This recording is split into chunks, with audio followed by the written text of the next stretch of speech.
So before beginning, who has some confidence with the domain-driven design here? Okay, perfect. Who don't? Perfect. Who is here and it doesn't know why he's here? Perfect.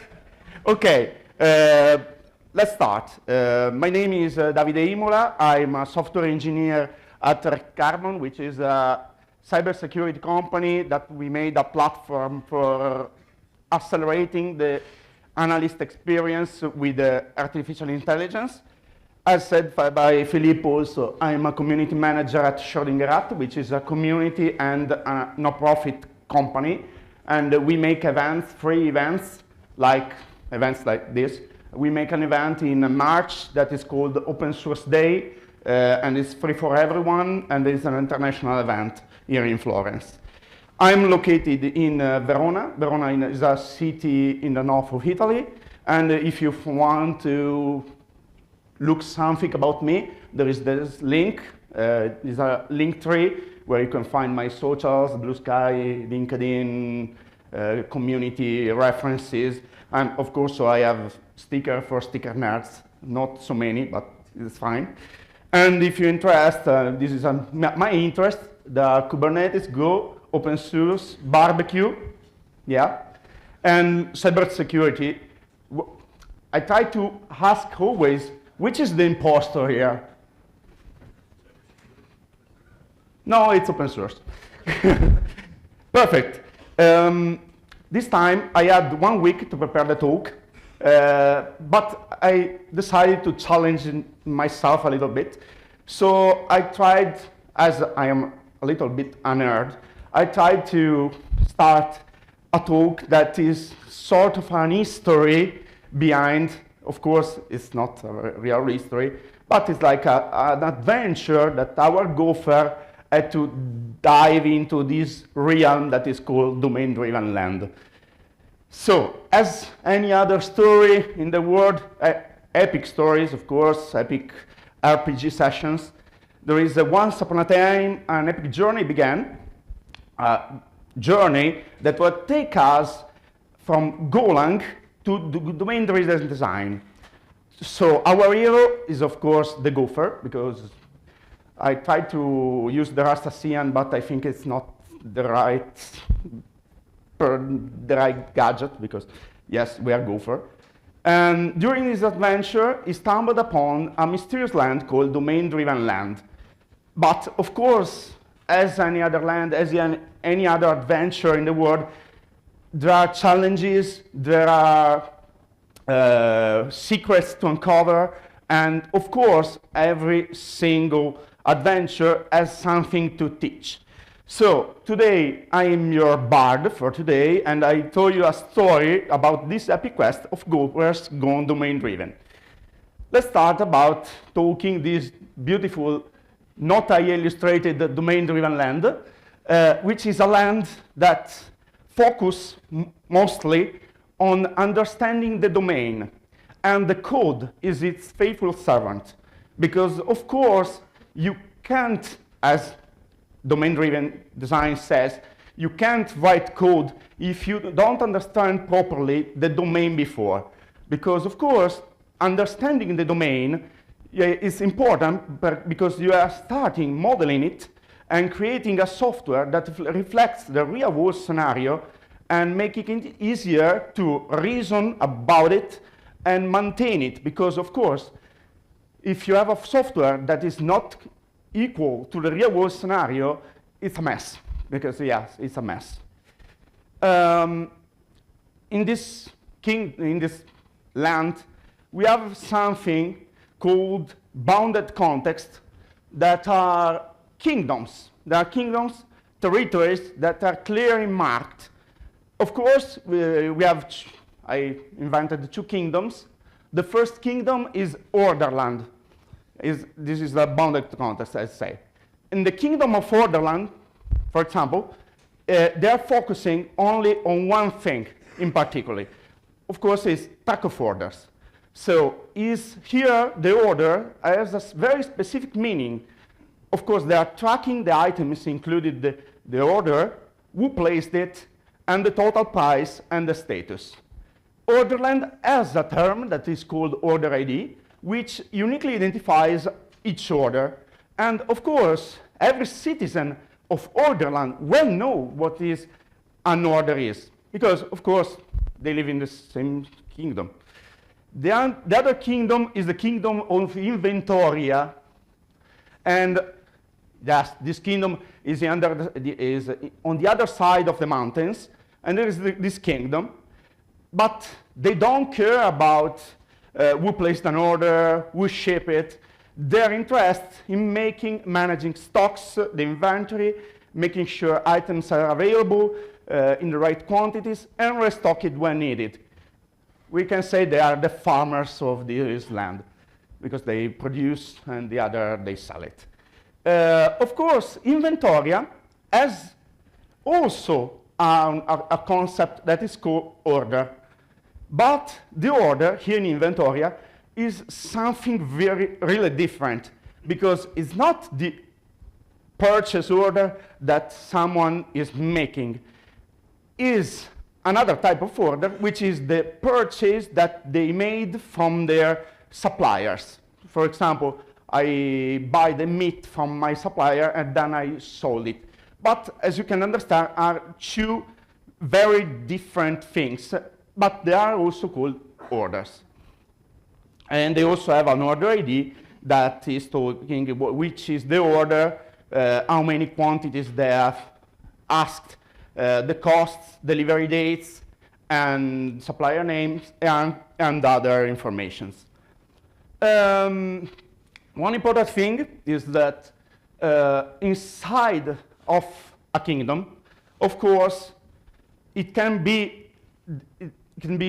obvious that they have to talk one language, because in this bounded context, you have to talk a language. Because if you have the dwarves in the mind that we are the developers in their code, and the elves in the forest that are the business stakeholders in the meetings, because yeah, they are pretty cool, yeah.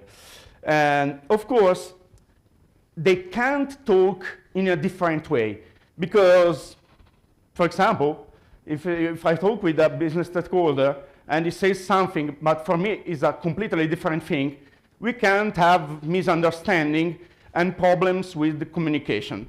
So we have something that is called ubiquitous language. The ubiquitous language is a shared vocabulary, is a sort of kingdom's spellbook that is used in code, documentation, and ensures that everyone is in the same page once it's talking about this domain, this kingdom. So no one is at risk of misunderstandings. Of course, as I said, we have kingdoms, but later on, these kingdoms want to communicate each other, because, yeah, which land is if the kingdoms are not communicating or working together? Of course, we have something that as I said, a problem here, that the order has two completely different meanings if you are in Orderland or if you are in Inventoria. So, for example, if I am a person from Orderland and he is a person from Inventoria, and I start talking about an order, I say that the order is my order, simply an order that makes the customer on my store, and he thinks, okay, perfect. It's an order that I use to have my shipment, to have my restock of things. And as you can understand, it's a really chaos, because of course, if they are talking of the same, with the same word, but they are talking of different things, there is create a sort of chaos, wars between those kingdoms, because they are not understanding each other's goals. So it's really, really a chaos. Of course, we have something to do about it, and to keep the peace and clarity between the leaders of Order and Inventoria, establish it that any bounded context has some terms that are written clear. So when someone is talking with one of Orderland, everyone from inventory knows that the order, if it's one of Orderland that speaks, is something that is an order that only refers a customer purchase instead of inventory, which is the supplier is talking. To communicate properly, they have translators. So as I said, for example, I speak Italian and one is speaking Deutsch, and we use translators. We speak in English, I hope, to communicate properly and have a clear communication about what we need, and so we not create any sort of confusion. Sorry.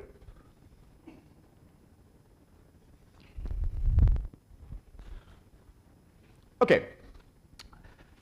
In the heart of the domain-driven land lies this fantastic castle.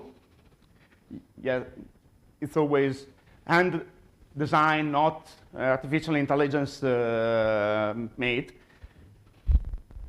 And this onion castle is a fortress of code with layers upon layers of protection.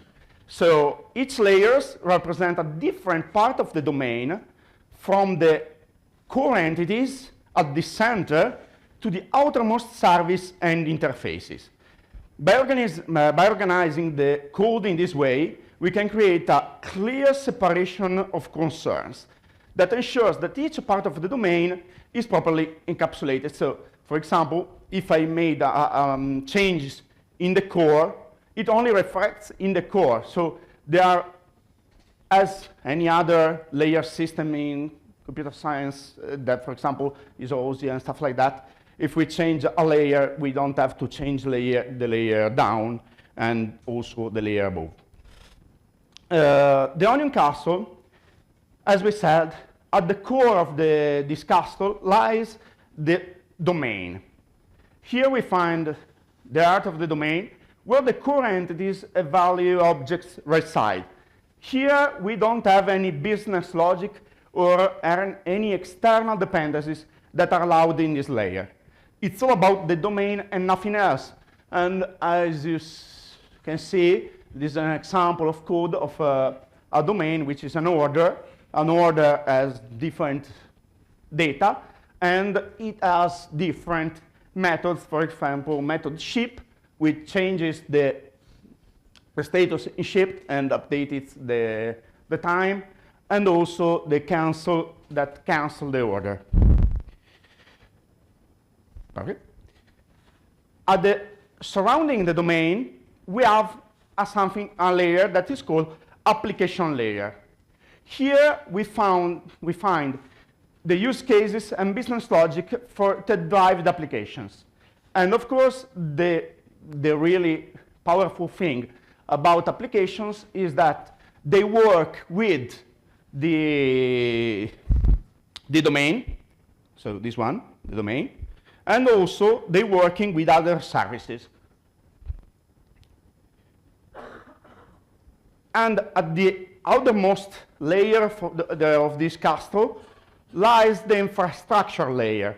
The infrastructure layer is a layer that only interacts with the systems such as databases, APIs, and services.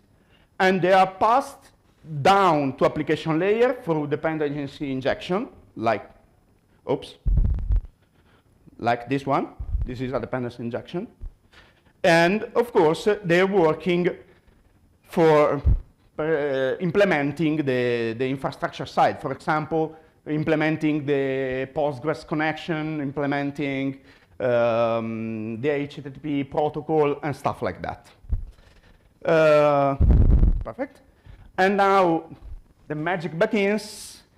Let's adventure into code, just to understand properly what is it. Okay. As you can see, I hope so. Yes. This is a structure that we found that is cool enough, but it can be changed. It's opinionated, but it's something like that. So in the package folder, we have the inventory and the order, which are our bounded context. So inside the order, we have the things that are related to the order, and in inventory folder, we have all the things that are related to the inventory bounded context. So in the order, we have the domain, as you see. This is the domain, which has the order struct, a new function, a function for loading params, and a few functions that are, for example, items, the status, the ship. And of course, you can do something like this to check if your state machine is properly okay or not. For example, I can't ship an order that is already shipped. I hope so. And idem cancel and stuff like that. As we said, we have the services that are in the same folder. Yeah, in another folder inside the bounded context folder. So we have the order services that implements all the functions that are useful. For example, we have a create order function which creates, I try to close, perfect. Okay, which creates an order. Of course, this is a really good production code because, yeah, I think if something broke here, we have a huge problem. Go event driven, please. Of course, we have the product, and as you can see, this service is using as dependency injection two things: the repository. We call repository and infrastructure to separate the concerns. Infrastructure are, for our cases, the part that is communicating, for example, HTTP servers and stuff like that. Repository when you have to call the database and so on. But the cool thing about this is that the repository is none other than an interface. An interface which implements, which has the two functions, that is create order and update order. The update order has an update function, so you can, as we can see here, we can do this something like that. So we can use a console, inside the console, doing something with the product, and for example, add product quantity or ship the code, ship the package, stuff like that. The cool thing is that, as I said, this is an interface. So in a different package, we are implementing this interface. So we have this one. This is the. Sorry. It's not collaborating. Okay, for example, this is the implementation of the repository. So the infrastructure here, this is only the communication between the database. So we have the creation of a query, and we're making queries to the database. And of course, we can have transactions. And the cool thing about having an update function is that we can have an update inside of a transactional database commit. As you say, if you want to change the database because you don't like anymore Postgres, and you want to change and go with MySQL or any other type of databases, you have only to implement the infrastructure for that specific case.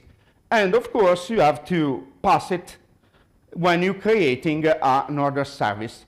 So you don't have to change anymore the code of your domain and of your application, but you're changing only the implementation of your SQL connection. As we can see, I have created a sort of API. So I have a cool handler here This handler is of course, an infrastructure that implements the HTTP protocol. I used Gingonic only for the name. I'm from Veneto. We drink a lot. We are considered one of the most drinkers in Italy. And of course, I love gin tonic, so Gingonic is perfect for me. And as you can see, it's simple enough. Here I implement only the things that are related to gin. For example, passing the request. And after that, I calling the service. So if I have to create something that can work with gRPC or GraphQL or place a name of any technologies that you want here, of course, you can simply use these functions that has all the things that we need. And in the outermost, we have only the communication with the HTTPS server. Yeah, I know it's a lot of things to assimilate. But as I promised, this code is available. At the end of the slides, I have a magic QR code that you can use to see the code here by yourself and opening issues, and says that it's disgusting because I've written it in 2 days. Okay, so which are the pros of DDD? Of course, the first pros of DDD is a clear communication, because you create a common language with the ubiquitous language. You create a sort of spell book for communicating with the other domains and stuff like that. So everyone can understand each other better, and also understand domain experts or other personalities that work in our company. Is a way to better model our software, because if we focus on the domain, we can create more accurate models that reflects the real-world scenario. It has an easier maintenance, because if you have a clear concept of what is your domain model, it's easier to maintain it and update the codebase, of course, because you are reflecting the real-world scenario. It has reduced risk, because if you, as I said, if you are focusing on the domain, you have the spellbooks, you reduce the risk of misunderstandings and miscommunication between you and the other teams and the other people in the company, other folks in the company. And of course, scalability, that DDD can help us build more scalable system by focusing on the domain and its boundaries. And of course, by using the onion structure, you can have something that scales, because you don't have to implement the wheel every time. You have only to change a little thing. Which are the cons? Because of course, everything has pros and cons. It's complex. DDD is very, very complex, especially for large systems and with many domains and bounded contents. So I'm here to, yes, it's cool, but it's very, very difficult. DDD has a very steep learning curve.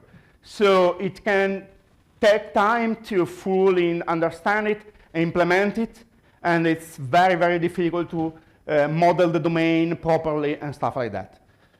It's a huge effort, because it requires a significant effort to implement it correctly. And of course, as we said, always, I think, it depends. It depends, because it may not suitable for all projects. And by closing it, a few suggestions from your friendly bard. So if you want to considering embarking on your own journey in the world of domain-driven, there are a few tips. First tip, sorry, spoiler ahead. Start small. Begin by identifying a single domain and creating a bounded context around it, not all the domain. Collaborate, so work closely with domain experts and stakeholders to model it domain, might mean, for example, even storming and stuff like that. And iterate, because all the things were not built in a day, so start small, iterate, and not model the entire domain at once. And learn, because of course, as I said, it's difficult, and you have to learn, study, and be again more and more capable of doing this. And this is all for today. Thank you for joining my epic quest. I hope you enjoyed it.